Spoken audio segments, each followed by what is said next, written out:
أعوذ بالله من الشيطان الرجيم بسم الله الرحمن الرحيم ومن لم يحكم بما أنزل الله فأولئك هم الظالمون আমি কাফালাতুল মাহদি লিহিফজি বাইতুল মাকদিসের পক্ষ থেকে বাংলার টেকনাফ থেকে তেতুলিয়া পর্যন্ত আমি এলান করতেছি, আমি আহ্বান করতেছি যে আপনারা ইসলাম প্রিয় তাওহীদি জনতা যারা আছেন আমাদের কাফালাতুল মেহদিতে অংশগ্রহণ করার জন্য। আলহামদুলিল্লাহ, অনেক আল্লাহওয়ালা আহলুল্লাহ আলেম ওলামা আমাদের এই কাফালাতুল মেহদি লিহিফজি বাইতুল মাকদিসের ফরম গ্রহণ করেছে। কলেজ ইউনিভার্সিটির ছাত্র ভাইরাও করেছেন, সাধারণ যারা আছে তারাও করতেছে। আমরা চাচ্ছি যে কাফালাতুল মেহদি লিহিফজি বাইতুল মাকদিসের মধ্যে টেকনাফ থেকে তেতুলিয়া পর্যন্ত যত মুসলিম জনতা আছে সবাইকে তার অন্তর্গত করার জন্য। এই কাফালাতুল মেহদি লিহিফজি বাইতুল মাকদিসের উদ্দেশ্য এবং মাকসাদ কি, এই সম্পর্কে আমি আপনাদেরকে ওয়াজাহাতান স্পষ্ট হওয়ার জন্য কিছু আলোচনা করব। এর মধ্যে একটি হলো যে তার উদ্দেশ্যের মধ্যে একটি উদ্দেশ্য হলো প্রচলিত যে রাজনৈতিক আছে এগুলা থেকে আমরা বিরত থাকব, কোরআনের যে রাজনীতিক আছে এগুলাকে আমরা পালন করব। কেননা আল্লাহ তাআলা কোরআনের মধ্যে বলেছেন, ওমান লাম ইয়াহকুম বিমা আনজালাল্লাহু ফাউলাইকা হুমুজ জালিমুন। যারা কোরআনের মধ্যে যে সংবিধান আছে, আল্লাহর হুকুম বিধিবিধান আছে, এই অনুপাতে আল্লাহর জমিন পরিচালনা করবে না, মানুষ জনতাদেরকে সে কোরআন মোতাবেক চালাবে না, তারা জালেম। এই জন্য আমি আমার তাওহীদি জনতা মুসলিম ভাই বোনদেরকে উদারত আহ্বান করে আমি এলান করতেছি যে আমাদের সেই কাফালাতুল মেহদিতে অংশগ্রহণ করার জন্য। দ্বিতীয় নাম্বার হলো যে শূরা অনুমতি ব্যতীত সরকারের বিরুদ্ধে কোনো কথা বলা যাবে না। আমাদের থানায় থানায় জেলা ওয়ারি শূরা থাকবে। শূরা যারা আছে তারা যে মশওয়ারা দিবে, মশওয়ারা মোতাবেক মামুর যারা আছেন, সাথীবর্গ যারা আছেন তারা কাজ করবেন। আমাদের এই কাফালাতুল মেহদি লিহিফজি বাইতুল মাকদিসের মধ্যে কোনো সভাপতি, সেক্রেটারি এই সেই কোনো কিছু নাই। একমাত্র আদালত সাহাবী, আদালত রাসূল অনুপাতে শূরার মাধ্যমে এটা চলতেছে এবং চলবে ইনশাআল্লাহুল আজিজ। তৃতীয় আরেকটি আমাদের যে কর্মসূচি আছে ফরমের মধ্যে, যে সাথী যিনারা থাকবেন তিনারা নামাজের মাসআইল সম্পর্কে আলোচনা করবেন। ঘরে বাহিরে বিভিন্ন মঞ্চে কিভাবে নামাজ পড়তে হয়। এবং আরেকটি কর্মসূচি হলো রোজার মাসআলা সম্পর্কে আলোচনা করা এবং হজ সম্পর্কে আলোচনা করা, যাকাতের মাসআলা সম্পর্কে আলোচনা করা। আমাদের কাফালাতুল মাহদির মধ্যে যাকাতের একটা ফান্ড আছে। আমাদের সদস্যের মধ্যে যারা আর্থিক সচ্ছল ভালো থাকবে, একটা ফান্ড এখানে যদি আমরা জমা করি তাহলে আমাদের এই বাংলাদেশে অনেক গরিব দুঃখী এবং অনেক প্রতিষ্ঠান আছে, মাদ্রাসাগুলি আছে, যে মাদ্রাসার মধ্যে অনেক ছাত্ররা আছে যারা এতিম, যাদের বাবা নাই অথবা মা নাই, খরচ দিতে পারে না, অনেক কষ্ট করে লেখাপড়া করতেছে, তাদের সহযোগিতায়। এবং আমাদের এই দেশের মধ্যে অনেক চরাঞ্চল আছে যাদের এক মুঠো ভাত সারাদিনেও অনেকের মিলে না, অনেক কষ্ট। অনেক চরাঞ্চল আছে প্রত্যেক বছরে বর্ষাকালে তার বাড়ি লুণ্ঠন হয়ে যায়, পানি নিয়ে যায়, পুনরায় আরেকটা বাড়ি তার তালাশ করতে হয়। আমি অনেক চরে গিয়েছি, তাদের দুর্দশা দেখেছি। আমাদের কাফালাতুল মাহদির মেইন আরেকটা মাকসাদ হলো গরিব দুঃখী অসহায় যারা আছে তাদেরকে নসরত করা। যদি আমাদের সাথীবর্গ ইমানদার মুসলমান ভাই বোনেরা যারা আছেন তাদের যাকাতের ফান্ড থেকে, তাদের যাকাতের খাত থেকে যদি একটি খাত কাফালাতুল মেহদির মধ্যে দেওয়া হয় তাহলে তার থেকে বিলীন করা হবে এবং আন্তরিকতার সাথে, স্বচ্ছতার সাথে। এবং আমাদের এই কাফালাতুল মেহদির যে ফরম আছে, ফরমের কর্মসূচির মধ্যে আরেকটি আছে, এটা হলো জঙ্গি কাকে বলে, জিহাদ কাকে বলে, এই সম্পর্কে আলোচনা করা, স্পষ্ট করে দেওয়া। আল্লাহ পাক রব্বুল আলামিন কোন আল্লাহর বান্দাকে, এক মুমিন আরেক মুমিনকে অন্যায়ভাবে হত্যা করা, এটা আল্লাহ তাআলা সহ্য করেন না। যারা ইচ্ছাকৃতভাবে কাউকে হত্যা করবে, রাহাজারি করবে, বোমা ফুটাবে, বিভিন্ন রকমের অশালীন কাজ করবে, তাদেরকে আল্লাহ ভালোবাসেন না। জিহাদ বলতে এলাই কালিমাতুল্লাহ, নিজের জান মাল সবকিছু দিয়ে যখন বাতিল ইসলামের কোন দুশমন মুসলিমদেরকে অত্যাচার করবে, মুসলিম মা বোনদের নির্যাতন করবে, জিনা ব্যভিচারে লিপ্ত হয়ে যাবে, তাদের মোকাবেলা করার জন্য আল্লাহ রাস্তায় জান মাল সবকিছু দিয়ে যুদ্ধ করা, এইটাকে বলে জিহাদ। এই সম্পর্কে আমাদের এই ফরওয়ার্ড আলোচনা থাকবে, দাজ্জাল সম্পর্কে আলোচনা থাকবে, সদস্য বৃন্দ যারা আছে তাদের পরস্পর আয়ানাত সম্পর্কে আলোচনা থাকবে, সহযোগিতা সম্পর্কে আলোচনা থাকবে। প্রতিদিন 20 থেকে 30 মিনিট পর্যন্ত শরীর চর্চা করতে হবে, একটা ট্রেনিং দিতে হবে। আমাদের এই ফরওয়ার্ডের মধ্যে এগুলো আছে, লাস্টে দেওয়া আছে যে আমরা মৃত্যুর আগ পর্যন্ত এলাই কালিমাতুল্লাহর জন্য কোরআনের শাসন হুকুমত ইসলামিয়া আমাদের জমিনে কায়েম করার জন্য মৃত্যুর আগ পর্যন্ত আমরা কাজ করব।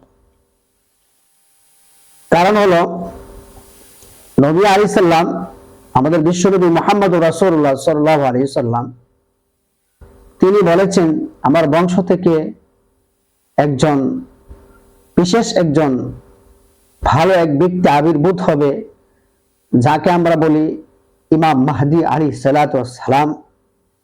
রাসূল বলেছেন যে তিনার নাম আমার নামে তিনার নাম হবে, আমার বংশধর থেকে আসবে, সে নেই এবং ইনসাফ দিয়ে ভরপুর করে দিবে।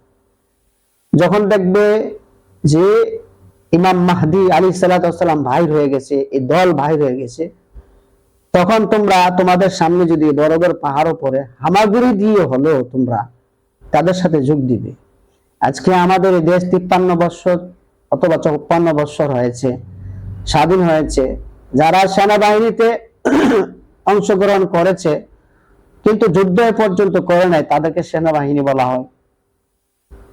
যারা বিডিআর আছে তাদেরকে বিডিআর বলা হয়, তাদেরকে সরকারিভাবে বেতন দেওয়া হয়, ভাতা দেওয়া হয়, বিভিন্ন তাদের চিকিৎসা ব্যবস্থাপনা পরিবার বর্গ সহ করা হয়।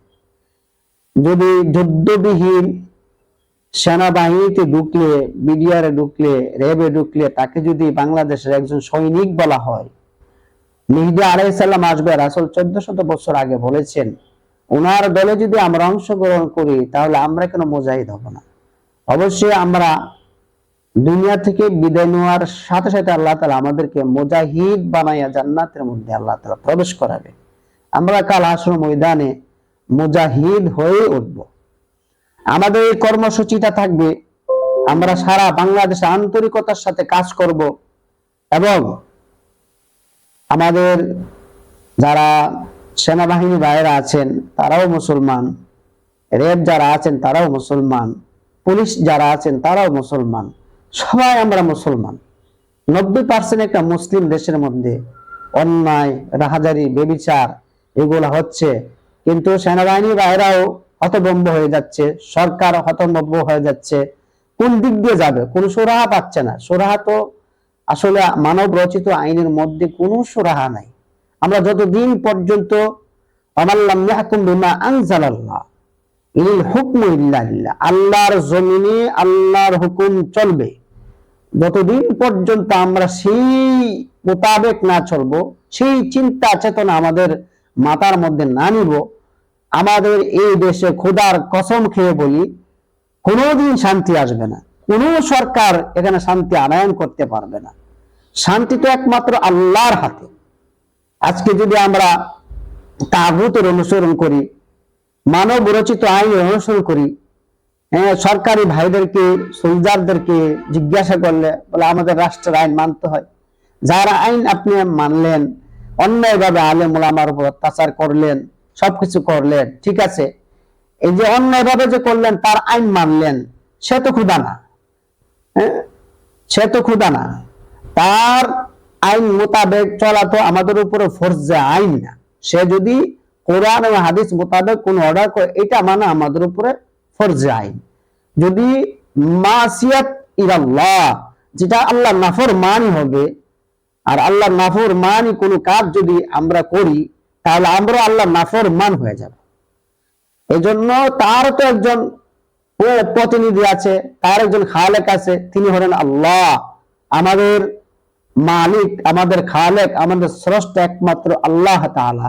এজন্য আসেন আমরা সবাই মিলেমিশে আমাদের দেশটাকে কিভাবে গণতন্ত্র, যে কথাটা বলা হচ্ছে, গণতন্ত্র থেকে হাজার কোটি গুণ বেশি শান্তি আনায়ন হবে কোরআনের শাসনের মধ্যে। কারণ হলো গণতন্ত্র এমন একটি মানব রচিত আইন, যে আইনে এক জাতি উপরে উঠবে আরেক জাতি নিচে চলে যাবে, এবং তার মধ্যে হিংসা, বিদ্বেষ, ফাসাদ। আপনারা কি দেখেন না গণতন্ত্র দোহাই দিয়ে পশ্চিমারা আমাদের সিরিয়ার মুসলিম ভাইদেরকে কত অত্যাচার, হত্যা, নিপীড়ন, নির্যাতন করেছে? আমরা কি আইনালকে ভুলে গেছি? আমাদের সিরিয়া যে ছোট্ট একটি শিশু বাচ্চা ভূমধ্য সাগরে ভাসতে ভাসতে যে কিনারের মধ্যে তার মৃতের একটা দেহ পড়ে ছিল, আর সারা বিশ্বে তাকাই ছিল, সবাই তো সন্তান আছে। আজকে গণতন্ত্র দোহাই দিয়ে সিরিয়াতে ৩৩ লক্ষ মুসলিম মা বোন নির্যাতিত, শহীদ হয়েছে। তার মধ্যে শিশুর বেশিরভাগ ছিল। সে যে ভূমধ্য সাগরে ভাসতে ভাসতে সিরিয়ার এই যে কিনারার মধ্যে আসছিল, সবাই তাকায় ছিল। হ্যাঁ, এই গণতন্ত্র দোহাই দিয়ে আফগানিস্তান নামে একটা দেশকে ধ্বংস করে ফেলেছে, তার দোহাই দিয়ে লিবিয়াকে ধ্বংস করে ফেলেছে, তার দোহাই দিয়ে মুসলিম অনেকটি দেশকে ধ্বংস করে ফেলেছে। আজকে আছেন যে আমাদের এই যে ফিলিস্তিনি মুসলিম ভাইদের, গাজা মুসলিম ভাইদের যে একটা অবস্থা, 15 মাস যাবত আমরা নির্যাতন দেখেছি।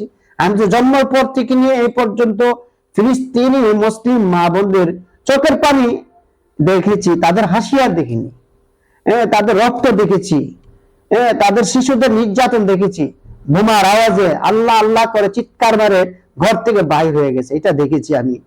বোমা দিয়ে বাচ্চা, শিশু, নারীদেরকে মাটির সাথে মিশিয়ে দিয়েছে, এটা আমি দেখেছি। আজকে যদি আমরা ঐক্যবদ্ধ হয়ে তার প্রতিবাদ না করতে পারি, প্রত্যেকটি মুসলিম তার জবাব দিতে হবে। এই জন্য আমাদের এই কাফারাতুল মেহেদী লিহিফজি বাইতুল মাকদিসের উদ্দেশ্য থাকবে দাওয়াত দিয়ে, আর্মি থেকে নিয়ে, সোলজার থেকে নিয়ে, র্যাব থেকে নিয়ে, বিডিআর, পুলিশ ভাই, সরকারি যারা আছে, এবং নামাজি যারা নামাজ পড়েন না, এবং আলেম ওলামা, সবাই একে অপরকে দাওয়াত দিয়ে একটা প্ল্যাটফর্মে নিয়ে আসে। আজকে আমাদের মধ্যে দ্বীনি বুঝ না থাকার কারণে আমাদের এই অবস্থা। আজকে দ্বীনি বুঝ থাকতো তাহলে আমাদের এত পরিশ্রম, চেষ্টা করার কোনো প্রয়োজনই ছিল না। এজন্য আমরা পরস্পর দাওয়াত দিব, আমরা আর্মিদেরকে দাওয়াত দিব। সবাই তো আর মুনাফিক না, মুসলমান আছে, তারা সঠিকটা বুঝে ফেলবে। আজকে তারা যদি সঠিকটা বুঝে ফেলে, তাদের হাতে অস্ত্র সবকিছু আছে, আমাদের হাতে কোনো কিছু আছে? আমরা নিরস্ব। আমরা তাদের সাথে পরামর্শ করে আমরা আমাদের দেশটাকে একটা সুন্দর একটা কাঠামোর সাথে কোরআন এবং হাদিস মোতাবেক, কোরআনের হুকুম মোতাবেক, আল্লাহ তাআলা যে হুকুম করেছে এই মোতাবেক আমরা আমাদের ভাইদের কিনে দেশ চালাবো। আমি সেই পদক্ষেপ নিয়ে কাজ করতেছি। এজন্য বিশেষ করে আমি জুয়ান ভাইদেরকে বলবো, আপনাদের ইবাদতকে আল্লাহ তাআলা পছন্দ করে। একবার যদি আপনি আল্লাহ বলেন, আল্লাহ ৭০ বার জবাব দেয়। যুবকদেরকে আমি আহ্বান করব, কলেজ ইউনিভার্সিটির যারা যুবক ভাইরা আছে তাদেরকে আহ্বান করব, আমাদের যে কাফারাতুল মেহেদী লিহিফজি বাইতুল মাকদিস আছে, সেই মাকদিসের ফরম নেন এবং এটার মধ্যে ঢুকে যান, প্রবেশ করুন। ফরম নেওয়ার সাথে সাথে আপনি আল্লাহর মুজাহিদ হয়ে যাবেন। এই হিসাব আল্লাহ তাআলা আপনাদেরকে জান্নাত দান করব। আমাদের কর্মসূচি তার মধ্যে অনেকটি, নামাজ, রোজা, হজ, যাকাত, দাজ্জাল সম্পর্কে আলোচনা করা, এবং কি ইমাম মেহদী আলাইহিস সালাম সম্পর্কে আলোচনা করা, ঈসা আলাইহিস সালাম আসবে এই সম্পর্কে আলোচনা করা, পরস্পর ইআনত করা, মৃত্যুর আগ পর্যন্ত চেষ্টা চালিয়ে যাওয়া, আল্লাহর হুকুম, আল্লাহর বিধান আল্লাহর জমিনের মধ্যে প্রতিষ্ঠা করার জন্য এই দাওয়াতের কাজ সবার কানে কানে পৌঁছায় দেওয়া, আমাদের মেহনতে এটা থাকবে। আর সেই মেহনত করে যদি আমরা দুনিয়া থেকে বিদায় নিই, আল্লাহ তাআলা আমাদেরকে কাল হাসরের ময়দানে মুজাহিদ বানায়া তুলবেন। আল্লাহ তাআলা কাকে দিয়ে কোন কাজ নেই এটা বলা যায় না। বিশেষ করে আমি ওলামা হযরতদেরকে বলবো যে আপনাদেরকে বলার যোগ্যতা আমি রাখি না, তথাপি আমি আন্তরিকতার সাথে, উদারতার সাথে আমি আপনাদের কাছে বলবো যে আপনারা আছে কাফরাতুল মেহেদি লিহিফজি বাইতুল মাকদিস এটা থেকে ফলো করে, হ্যাঁ, আপনারা এটাকে গ্রহণ করুন।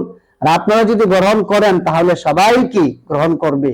আপনারা হলেন আল্লাহ তাআলার মনোনীত মাখলুকের মধ্যে বিশেষ মাখলুক এবং বিশেষ একজন মানব জাতির মধ্যে বিশেষ মানুষদের মধ্যে হলেন আপনারা। ইয়ারফাইল্লাহুল্লাযীনা আমানু মিনকুম ওয়াল্লাযীনা উতুল ইলমা দারাজাত। আল্লাহ তাআলা যার আকাশচুম্বী মর্যাদা যাকে আল্লাহ তাআলা দিতে চান তাদেরকে আল্লাহ তাআলা ইলম ওয়াহি দান করেন।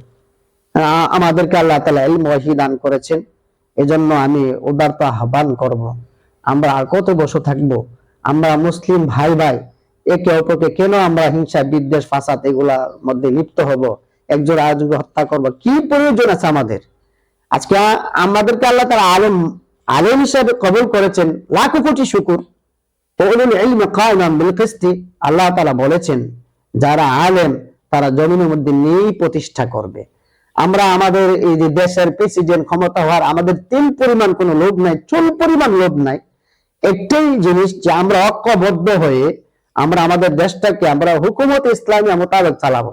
যে ভাইরা গণতন্ত্রের মধ্যে আছেন, আপনারা আগে মন্ত্রী ছিলেন, এমপি ছিলেন, ভালো পদে ছিলেন, হ্যাঁ, দয়া করে আপনারা এইগুলাকে বাদ দিয়ে আপনারা এই একটা সুন্দর একটা সুশীল সমাজের দিকে ধাবিত হয়ে যান।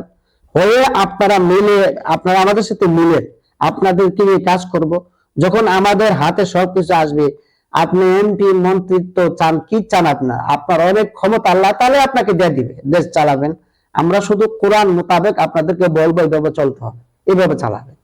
তাই জন্য আমি উদারতা আহ্বান করতেছি আমাদের কাফালাতুল মেহেদিতে আপনারা প্রবেশ করার জন্য, ফরম নেওয়ার জন্য। ফরম নিতে কোনো টাকা লাগে না এবং কোনো পরিশ্রম হয় না। আমাদের থেকে আপনারা ফরম নিয়ে যাবেন। যে কথা বলছি এগুলোর উপর আমাকে এবং সবাইকে আমল করার তৌফিক দান করুক। আখির দাওয়ানা আলহামদুলিল্লাহি রাব্বিল আলামিন।